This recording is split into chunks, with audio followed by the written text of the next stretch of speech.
Hello and welcome. स्वागत है आज के इस वीडियो में। अगर आप क्लास 12 के बाद कोई भी जानकारी पाना चाहते हैं या कोई भी एंट्रेंस एग्जाम निकालना चाहते हैं, जैसे polytechnic, BSc BHU, BCom, BA, UPTU, otherwise कोई भी एंट्रेंस एग्जाम निकालना चाहते हैं या उसमें स्टडी करना चाहते हैं, तो इसके लिए जॉब नॉलेज चैनल पर जाए। वहाँ पे आपको हमारे द्वारा स्टडी कराया जाता है, आप वहाँ से निकाल सकते हैं।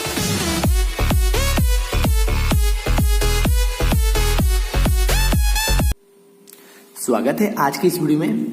और आज के इस वीडियो में हम बताएंगे आपको रसायन विज्ञान, केमिस्ट्री में आज मैंने उठाया है टॉपिक प्रयोगशाला विधि। अब ये प्रयोगशाला विधि किसका है, ये देखिए, डाई एथिल ईथर बनाने की विधि आज हम लेकर आ चुके हैं। इसकी बहुत ज्यादा डिमांड आ रही थी कि सर डाई एथिल ईथर बनाने की विधि को आप बता दीजिए, तो मैंने आज इस वीडियो को कंप्लीट करूंगा।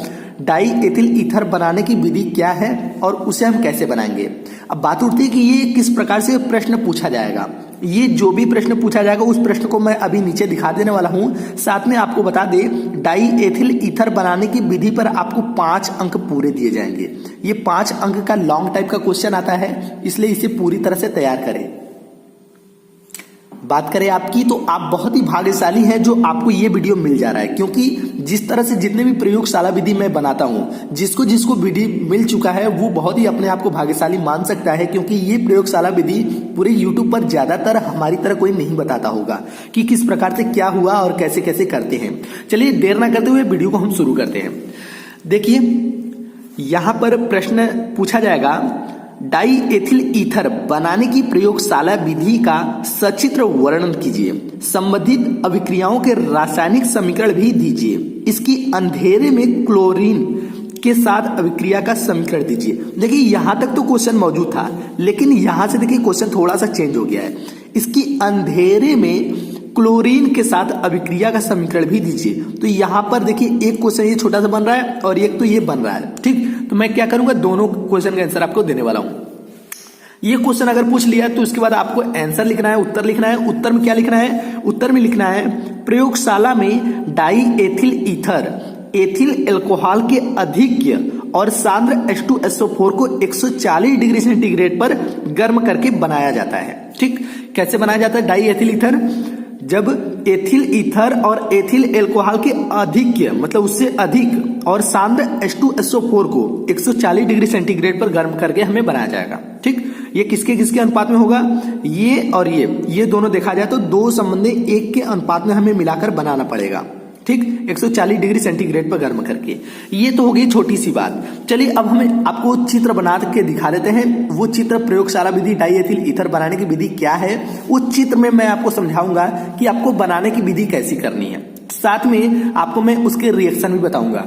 तो चलिए इस चित्र बनाने से पहले आपको 2 रिएक्शन कर देता हूं जो आपको स्टार्टिंग में ही लिखना पड़ता है। जैसे हम जो चित्र बनाते हैं, चित्र बनाने से पहले आपको 2 रिएक्शन करके दिखाना पड़ता है, जो यहां पे मैंने लिख दिया है। क्या, एथिल ईथर और एथिल एल्कोहल के अधिक्य और सांद्र H2SO4 को 140 डिग्री सेंटीग्रेड पर गर्म करके बनाया जाता है, तो क्या प्राप्त होता है, डाई एथिल ईथर प्राप्त होगा। वो कैसे प्राप्त होगा, रिएक्शन के द्वारा। तो आप यहाँ पे रिएक्शन ध्यान से समझिएगा, क्योंकि रिएक्शन ही बहुत लोगों को नहीं आता है। तो रिएक्शन अगर समझ लेंगे तो आपको बनाने की विधि भी समझ में आ जाएगा।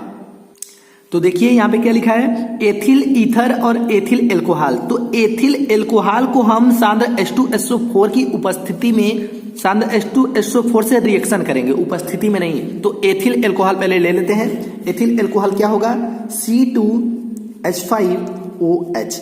एथिल एल्कोहल प्लस किसके साथ रिएक्शन करना है, H2SO4 के साथ, H2SO4 इसके साथ रिएक्शन करेंगे। ये बोला है 140 डिग्री सेंटीग्रेड पर। तो सबसे पहले हम इसे 100 से 110 डिग्री सेंटीग्रेड पर गर्म करके प्राप्त करेंगे एथिल हाइड्रोजन सल्फेट। उसके बाद एथिल हाइड्रोजन सल्फेट से हम डाई एथिल ईथर बनाएंगे। ठीक, लिखेंगे 100 से 110 डिग्री सेंटीग्रेड पर जब गर्म करेंगे तो क्या बनेगा, हमें बनेगा एथिल हाइड्रोजन सल्फेट। क्या चीजें, H2H5। देखिए ये जो एथिल हाइड्रोजन सल्फेट बनेगा वो कैसे बनेगा, यार ध्यान से समझिएगा। C2H5 और यहां से एक हाइड्रोजन ले लीजिए तो HSO4 हो जाएगा, HSO4। ठीक, ये क्या बना हमारा, ये बना एथिल हाइड्रोजन सल्फेट। ठीक, अब बचा क्या क्या, एक हाइड्रोजन यहां से बचा, एक हाइड्रोजन यहां से, ऑक्सीजन बचा, तो H2O हो गया, मतलब यहां से जल हमारा बाहर हो जाएगा, H2O। तो ये हमारा क्या बना, ये बना एथिल हाइड्रोजन सल्फेट। इसको आप लिख सकते हैं, ये बना है एथिल हाइड्रोजन सल्फेट, और ये हमारा क्या है, ये जल है, ठीक। और ये हमारा क्या है, ये है एथिल एल्कोहल, और सांद्र H2SO4 से क्रिया करके 100 से 110 डिग्री पर सेंटीग्रेड पे हमने गर्म किया, तो हमारा क्या बना, हमारा एथिल हाइड्रोजन बना, C2H5HSO4 ये बना, साथ में H यहां से और यहां से मिलकर H2O हमारा बाहर निकल गया, ठीक। तो ये हो गया छोटे से।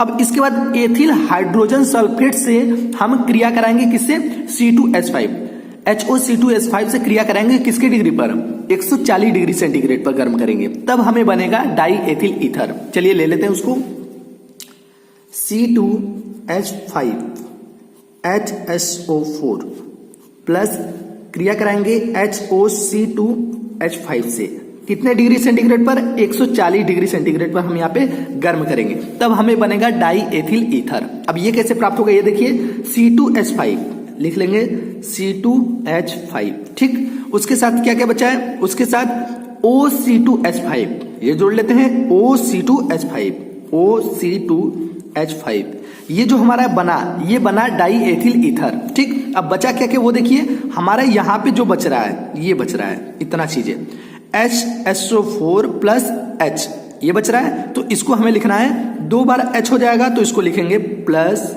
नीचे लिख लेते हैं प्लस, H2 हो जाएगा, 2 बार हाइड्रोजन के साथ H2 हो जाएगा, फिर बचा क्या, SO4, तो हमारा यहाँ पे ये जो बन रहा है, ये है डाई एथिल ईथर। इसका आप नाम दे सकते हैं डाई एथिल ईथर। तो यहाँ पे ये 2 रिएक्शन आपको ध्यान से समझ में आ गया होगा। इसके बाद अब हम क्या करेंगे, अब हम चित्र बनाएंगे, उस चित्र में आपको समझाएंगे कि किस प्रकार से हम डाई एथिल ईथर बनाएंगे, ठीक। चलिए प्रारंभ करते हैं। तो देखिए यहाँ पे मैंने चित्र को बना दिया है। चित्र आपको इस तरह से बनाना पड़ेगा जो होगा डाई एथिल ईथर के लिए। तो आप लिखेंगे प्रयोगशाला में डाई एथिल ईथर बनाना, ये लास्ट में लिख लेंगे। और चित्र देखिए कैसे बनाए, ध्यान से समझ लीजिएगा क्योंकि चित्र पे ही ज्यादातर नंबर भी मिलेगा। चित्र आपको कैसे बनाना है, एक स्टैंड खड़ा करना है, उसके बाद यहाँ पे एक खड़ा करना है, उसके बाद ये बर्नर आप खड़ा करेंगे और उस बर्नर के ऊपर जो स्टैंड बनाएगा, इस स्टैंड में हमें एक गोल प्यादी फ्लास्क लेना है जो आसवन फ्लास्क इसका नाम है। इसका नाम क्या है, आसवन फ्लास्क। और उसके नीचे जो छोटे छोटे कण है वो है बालू उष्मक, जिसे हम ये जो टेम्परेचर हमारा बर्नर देगा वो 140 डिग्री सेंटीग्रेड तक हम इसको टेम्परेचर हीट करेंगे बालू को। उसके बाद ये हमारा जो गोल प्यादी में रखा क्या गया है, ये जो गोल प्यादी में हमें रखा गया है वो है एथिल एल्कोहल और H2SO4 रखा गया है, ठीक। इसके बाद और समझ लीजिए, ये जो हमारा ये थर्मामीटर है और ये हमारा है एथिल एल्कोहल। आप देख लीजिए ऊपर, ये हमारा एथिल एल्कोहल यहां से आएगा और ये हमारा थर्मामीटर है। और देख लीजिए ये हमारा जल यहां से बाहर निकलेगा, इसका नाम है संघनित्र। सभी का नाम याद कर लीजिएगा क्योंकि नाम पे ही आपको ज्यादातर नंबर मिलेगा। और ये जो हमारा इस तरह से घुमा हुआ है ये हमारा एडॉप्टर है और ये हमारा ग्राही है। और इसमें क्या है, इसमें हमारे बर्फ के टुकड़े हैं और ईथर यहाँ पे बन रहा है, ठीक। तो ये तो हो गया, आपको मैंने चित्र दिखा दिया कि कौन चीज क्या है।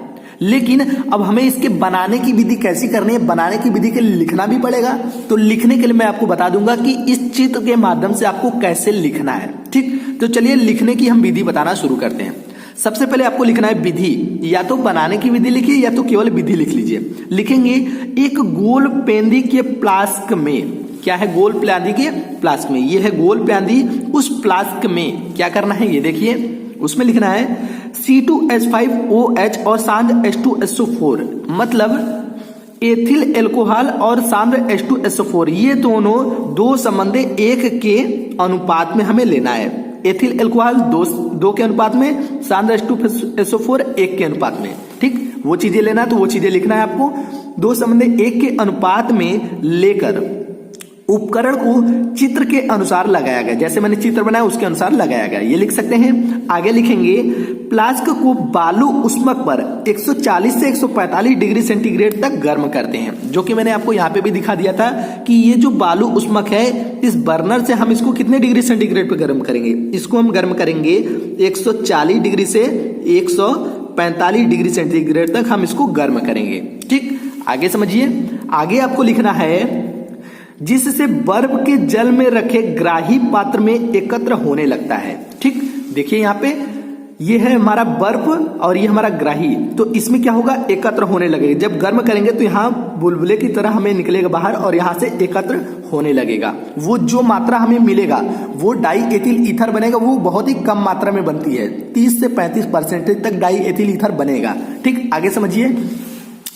आगे आपको बता दें, इस विधि को अविरत इथरीकरण विधि कहते हैं। इस विधि को अविरत इथरीकरण भी विधि कहते हैं। ठीक, आगे क्योंकि एथिल एल्कोहल और सल्फ्यूरिक अम्ल H2SO4 के गर्म मिश्रण में एथिल एल्कोहल डालकर ईथर लगाकर प्राप्त किया जा सकता है। तो ये चीज आपको लिख लेना है, साथ में और क्या लिखना है चलिए उसको भी बता देते हैं।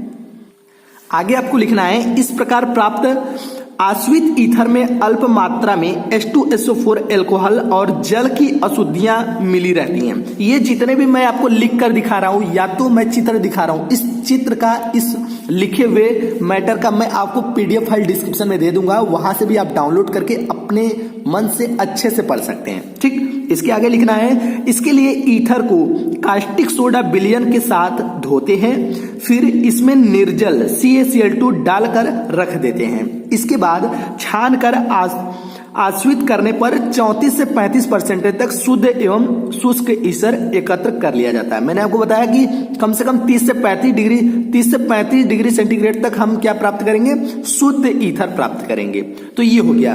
अब हम पहली रिएक्शन कैसे करेंगे, पहली रिएक्शन करेंगे PCl5 से जब क्रिया करेंगे तो हमें क्या बनेगा। तो चलिए अब यहां से हम रिएक्शन करना शुरू करते हैं। रिएक्शन ध्यान से समझिएगा क्योंकि रिएक्शन पे ही आपको नंबर मिलने वाला है। PCl5 से क्रिया जब करेंगे तो क्या बनेगा, ये चीजें करना है। तो इसकी क्रिया किससे करनी है, इसकी क्रिया हमें डाई एथिल ईथर से करनी है। डाई एथिल ईथर क्या है, C2H5O C2H5, यह है डाई एथिल ईथर। इसकी क्रिया हमें करनी है PCl5 से। इससे हम क्रिया करेंगे तो हमें क्या मिलेगा, ध्यान से समझिएगा। इससे अगर हम क्रिया करते तो हमारा क्या बनेगा, यही चीजें आपको यहाँ पे ध्यान देना है। देखिए C2H5 और यहाँ पे भी C2H5, 2 बार C2H5 आया हुआ है तो हम इसको लिख लेते हैं 2C2H5। यहाँ पे लिखते हैं 2C2H5, ये हो गया।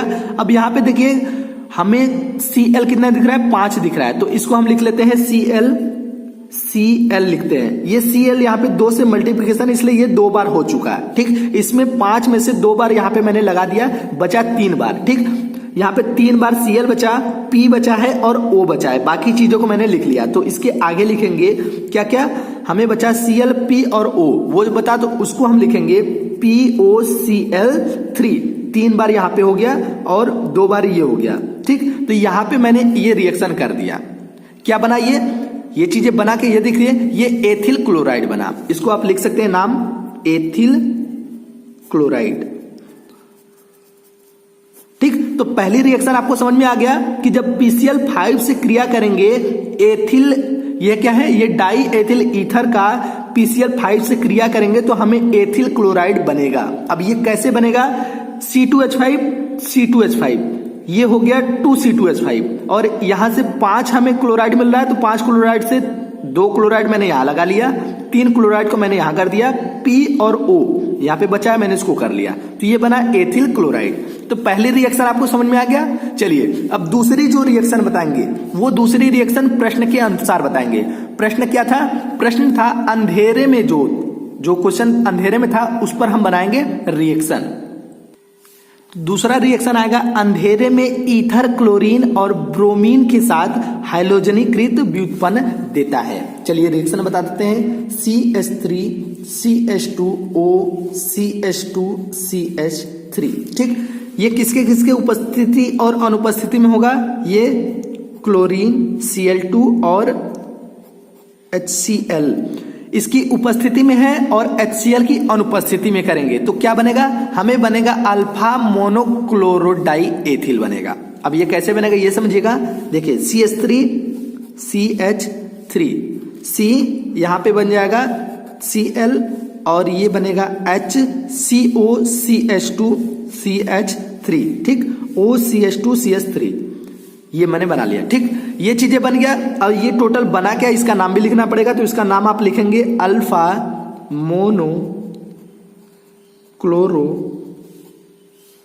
Monochloro die ethyl ether. ठीक, ये हो गया। अब ध्यान से समझिएगा, हम अब इसकी पुनः Cl2 और HCl, Cl2 की उपस्थिति में और HCl की अनुपस्थिति में फिर से इसका रिएक्शन करेंगे, तब हमें क्या प्राप्त होगा। तो इसके आगे जो बनाएंगे, इसके आगे तीर लगाइएगा। तो इसके आगे मैं यहां से तीर लगा देता हूं क्योंकि यहां जगह कम है। ठीक, यहां से तीर लगाता हूं और ये हो जाएगा Cl2 की उपस्थिति में और HCl की अनुपस्थिति में। लगाएंगे तो क्या बनेगा, हम लगाएंगे तो बनेगा CH3 ClHO ClCH3। अब ये चीजें क्या बना, ये बना हमारा अल्फा डाइक्लोरो एथिल ईथर। तो ये कब बना, ये अंधेरे में एथिल क्लोरीन, ठीक, एथिल क्लोरीन और ब्रोमीन के साथ जब हाइलोजनीकृत करते हैं तब हमारा बनता है अल्फा डाइक्लोरो एथिल ईथर। तो ये रिएक्शन भी आपको तब लिखना है। देखिए, ये रिएक्शन आप ऐसा नहीं कि आपको लिखना ही लिखना है, ऐसा नहीं लिखना है। देखिए, ये रिएक्शन तभी लिखिएगा जब प्रश्न में हमें पूछ दे कि जब अंधेरे में एथिल क्लोरीन के साथ क्रिया करेंगे तो क्या प्राप्त होगा। ये चीजें समीकरण दीजिए जब बोलेगा तभी आपको लिखना है। चलिए मैं इसका आपको प्रश्न दिखा देता हूं कि ये प्रश्न में कैसे बोला गया था। देखिए, मैंने प्रारंभ में ही बता दिया था, इसकी अंधेरे में क्लोरीन के साथ अभिक्रिया का समीकरण दीजिए। अगर ये लाइन आपको नहीं लिखता तो आपको वो रिएक्शन भी नहीं करना पड़ता। इस लाइन को लिखने की वजह से मुझे वो समीकरण देना पड़ा। ठीक, तो आप ध्यान से समझिएगा, अगर ये लाइन नहीं दिया रहेगा तो वो रिएक्शन आपको नहीं करना है। अगर इस टोटल में ये लाइन आपको जोड़ दिया गया है तो अंधेरे वाला भी रिएक्शन आपको देना पड़ेगा। ठीक, चलिए और भी रिएक्शन बता देते हैं।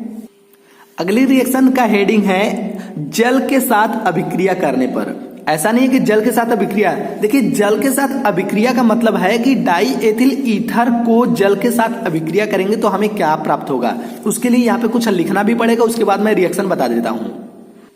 आपको लिखना है ईथर साधारण परिस्थितियों में अम्लों व क्षारों द्वारा जल अपघटित नहीं होते हैं। तनु सल्फ्यूरिक अम्ल के साथ उच्च दाब और उच्च ताप पर गर्म करने पर डाई एथिल ईथर बहुत कठिनाई से एथिल एल्कोहल में जल अपघटित होता है। ये जो भी होता है ये क्या बहुत कठिनाई से होता है। क्या चीजें, डाई एथिल ईथर, ध्यान से समझिएगा, ये जो मैं पॉइंट बताने जा रहा हूं, डाई एथिल ईथर बहुत कठिनाई से क्या बनता है, एथिल एल्कोहल बनता है। ठीक, तो यही चीजें मुझे यहाँ पे रिएक्शन करना है। किसकी उपस्थिति में, H2O मतलब जल के साथ अभिक्रिया करेंगे तब। ठीक, चलिए बताते हैं। डाई एथिल ईथर, इसका क्या सूत्र है, C2H5 का ट्वाइस O के साथ किससे क्रिया करेंगे, H2O जल के साथ क्रिया करेंगे, H2O के साथ क्रिया करेंगे।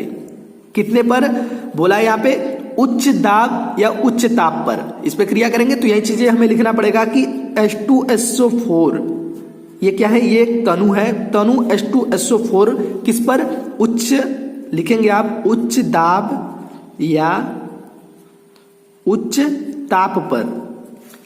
ठीक, ये चीज आपको लिखना पड़ेगा। जो मैंने यहाँ पे लिखा है कि ये क्या है, ये डाई एथिल ईथर का जल के साथ तनु H2SO4 में उच्च दाब या उच्च ताप पर क्रिया करेंगे तो हमें क्या बनेगा। देखिए जो बनेगा वो आपको ध्यान से समझना है, C2H5 का ट्वाइस है। ठीक, तो यहाँ पे लिखेंगे ट्वाइस C2H5। हमारा ये बनेगा क्या, उसके अनुसार बनाते हैं। ऐसा नहीं कि ये अपने मन से मैं आगे लिख रहा हूं फिर ये मैं पीछे लिख रहा हूं फिर इसमें जोड़ घटा गुणा करके ऐसा लिख रहा हूं, ऐसा बिल्कुल नहीं करते हैं। केमिस्ट्री में जो करते हैं, यहाँ पे क्या बनेगा, वो बनेगा देखिए एथिल एल्कोहल बनेगा। और एथिल एल्कोहल का जो सूत्र है वो है 2C2H5OH। ये चीजें एथिल एल्कोहल होता है। तो यही चीजें बनाने के लिए मैं इस रिएक्शन को तोड़कर ये चीजें बना रहा हूं। यही होता है रिएक्शन। ये चीज आप ध्यान से समझिएगा क्योंकि यही पॉइंट आपको नंबर काट सकता है। यहाँ पे अपने मन से नहीं लिखना है। ये है एथिल एल्कोहल। तो एथिल एल्कोहल को इस रिएक्शन के द्वारा तोड़कर हम बनाते हैं। ठीक, देखिए C2H5 का ट्वाइस मैंने कर लिया, क्या बचा, 2 हाइड्रोजन बचा, 2 ऑक्सीजन बचा, तो इसके लिए हम लिख लेंगे OH एल्कोहल। OH क्या है, एल्कोहल है। तो 2 ऑक्सीजन हो गया, 2 हाइड्रोजन भी हो गया, 2 C2H5 भी हो गया, तो 2 C2H5 का ट्वाइस भी है, 2 ऑक्सीजन 2 हाइड्रोजन, तो ये हमारा क्या बना, ये चीजें बना हमारा, मैंने पहले बताया था कि ये क्या है, एथिल एल्कोहल है। तो यहां पे लिखेंगे एथिल एल्कोहल, ठीक। तो ये चीजें बताओ गया, तो ये रिएक्शन भी आपको ध्यान से समझ में आ गया होगा। चलिए अगले रिएक्शन की बात करते हैं, जो ठंडे हाइड्रिक ऑक्साइड अम्ल HI के साथ अभिक्रिया करेंगे तो क्या मिलेगा। अगली रिएक्शन है 4th नंबर, ठंडे HI के साथ अभिक्रिया। ये HI क्या है, ये हाइड्रिक ऑक्साइड हाइड्रिक आइड अम्ल है। ये क्या है, हाइड्रिक आइड अम्ल, ठीक। ठंडे हाइड्रिक आइड अम्ल के साथ अभिक्रिया करेंगे तो क्या बनेगा, किसके साथ करना ये तो बता दें, डाई एथिल ईथर का HI के साथ अभिक्रिया करेंगे तो क्या बनेगा, ये चीजें करना पड़ेगा। तो इसके लिए इसमें हम कुछ पॉइंट लिख लेते हैं। आपको लिखना है डाई एथिल ईथर की ठंडे सांद्र हाइड्रिक आइडिक अम्ल HI का नाम मैंने लिख दिया, से क्रिया करने पर एक अणु एथिल आयोडाइड और एक अणु एथिल एल्कोहल बनता है। 2 चीजें बनेगा, क्या क्या, एक एथिल आयोडाइड और एक एथिल एल्कोहल, 2 चीजें बनेगा, ठीक। तो ध्यान से समझिएगा रिएक्शन कैसे करते हैं। बहुत लोगों को पता नहीं सर रिएक्शन कैसे करते हैं, ये कंफ्यूजन होता है। तो यहाँ पे इस पॉइंट को भी समझकर आप कर सकते हैं कि कैसे रिएक्शन करते हैं। देखिए ठंडे HI के साथ अभिक्रिया जब साथ होता है, मतलब इसके साथ अभिक्रिया करेंगे तो ये प्लस के बाद लिखेंगे, इसके पहले क्या लिखेंगे, वो लिखेंगे डाई एथिल ईथर की। तो डाई एथिल ईथर का फॉर्मूला आपको पता होना चाहिए, तो वो मैं लिख देता हूं C2H5 का ट्वाइस, O किसके साथ अभिक्रिया करना है, हमें HI के साथ अभिक्रिया करना है, तो ये हो गया HI। हमेशा ध्यान दीजिएगा जिसके साथ अभिक्रिया करते हैं वो उसके बाद लिखते हैं, ठीक। किसके से, ये है डाई एथिल ईथर है और HI हमारा हाइड्रिक आइडिक अम्ल है, इसके साथ अभिक्रिया करेंगे तो क्या क्या बनेगा, ये मैं बना देता हूं।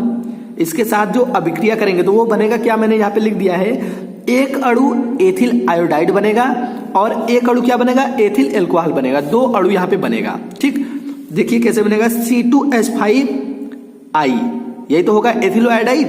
मैं आपको दोनों का फॉर्मूला बता देता हूं, एथिल आयोडाइड का फॉर्मूला क्या है, एथिल आयोडाइड, एथिल आयोडाइड का जो फॉर्मूला होता है वो होता है C2H5I, ठीक। और एक अणु क्या बन रहा है, एक अणु बन रहा है एथिल एल्कोहल बन रहा है, तो एथिल एल्कोहल का भी फॉर्मूला बता देते हैं, एथिल एल्कोहल, इसका जो फॉर्मूला होता है ये होता है C2H5OH, ये दोनों फॉर्मूला होता है, ठीक। ये फॉर्मूला भी याद कर लीजिएगा क्योंकि आपके रिएक्शन करने के लिए बेटर होगा। तो इससे डाई एथिल ईथर और हाइड्रोक आयोडिक अम्ल से इन दोनों से मिलाकर हमें ये दोनों बनाना है, ठीक। तो पहले क्या बनाना है, पहले हमें बनाना है एथिल आयोडाइड। तो एथिल आयोडाइड के लिए C2H5 यहां से ले लेते हैं और I ये ले लेते हैं ताकि ये हमारा बन सके। हमें ऐसा ही तो रिएक्शन करना होता है कि इसमें से हम हटाकर ये चीजें बनाते हैं। तो ये हो जाएगा C2H5I, ये हमारा बन गया एथिल आयोडाइड। इससे मैंने चूज कर लिया, देखिए यहां से और ये उठाकर मैंने कर लिया। देखिए ये ट्वाइस था, मतलब ये 2 बार था, और दूसरी बार क्या बनाएंगे C2H5, मतलब एक बार और ये बचेगा क्योंकि ये 2 बार था, तो एक बार और बनेगा, तो इसके लिए लिखेंगे प्लस C2H5। ये देखिए एक बार मिलकर 2 बार हो गया, यहाँ पे ट्वाइस ऑलरेडी था, ठीक। OH, तो ये हमारा ऑक्सीजन हो गया, ये हाइड्रोजन हो गया, ये हो गया OH। तो ये हमारा क्या बन गया, ये बन गया एथिल एल्कोहल। इन दोनों का नाम आप लिख लीजिए जो कि मैंने यहाँ पे लिखा है, इसका नाम ये लिखिए, इसका नाम ये लिखिए। तो ये भी रिएक्शन आपको अच्छे से समझ में आ गया होगा।